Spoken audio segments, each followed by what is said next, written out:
Well, Jennifer Dukarski has joined me now. She is a shareholder at Butzel Long. Thank you so much for sitting down with me today. Thank you. I was really excited to do this. Great opportunity. You have a very unique perspective. We're talking about legal challenges connected to these cars that we've been discussing. There's one or two, that's for sure. Yeah, and it's such an important topic. So I'd love for you to just break it all down for us. Where are we at right now? Well, I'll tell you this, we really are in a position where we're waiting for legislation to catch up.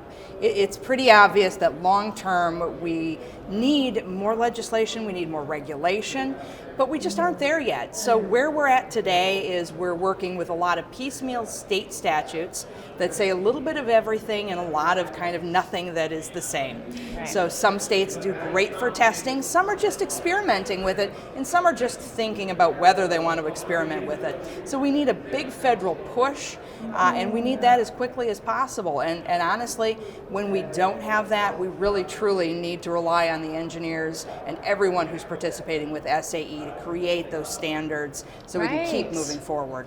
Well, yeah, it's something that everyone has to put their own businesses aside and really focus on, right? So what are some of the legal challenges?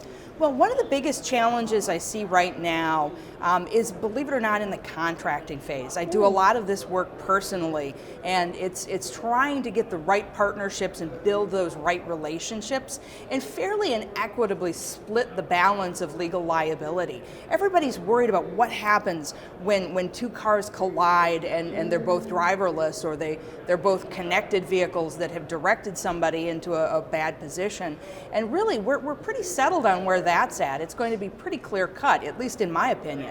The biggest change is going to be what happens when you start cascading that liability through the supply chain, and just making sure that the suppliers are ready for it and that the vehicle manufacturers are ready for it. Wow, what do you think the solutions are to these challenges? Well, I think the solutions are really collaboration. I think understanding and fairly dividing those risks. And truly, if you're a master of your own technology, identifying those risks and doing the work at the ground level to understand the challenges and the possible problems that can come with your technology. Okay. Do you think that people are willing to work together like that? It's been a challenge. If you look at the news lately, there have been several articles out there that are suggesting that the suppliers and the OEMs don't get along great today. I think that that's really the exception to the norm, and that everyone is getting along. But I think the more that we understand the technology and the more that we talk to the real risks and the more that we allocate them fairly, the better off we'll be as an industry.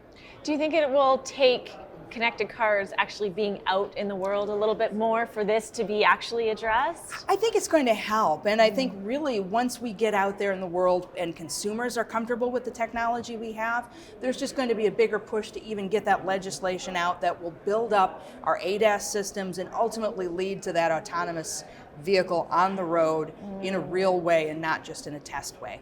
I want to talk about some projprojections for the future. Let's talk about it. Will I see this in my lifetime? I think the answer is yes, but with a big but. Okay. Right now, I think the best way forward for autonomous vehicles really is in a service model.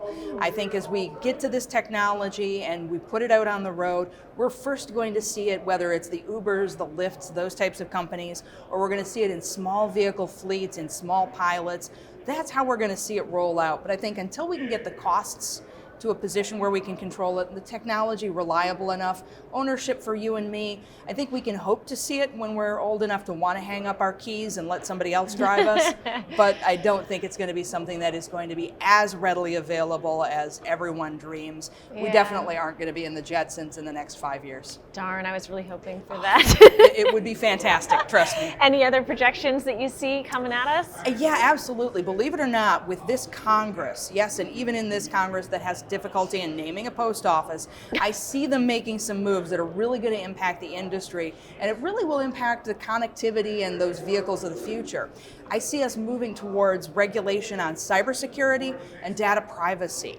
Now, when you think about the vehicle and all of the data that's in there, whether it's the telematics data or even the information on your infotainment system and what you're listening to, that's just a gold mine for people. I think Congress, seeing what's going on in the world, is really going to kind of tamp down on that and put regulations in place that will mirror the European Union.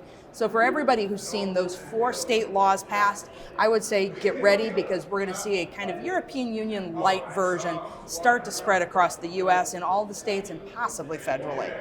Wow, very interesting, big stuff. Well, I wish you all the best and enjoy this conference that we're at right now. Thank you so much. It's been fantastic. Yeah, you've been having a good time so far? Absolutely. Awesome. Thank you, Jennifer. Thank you.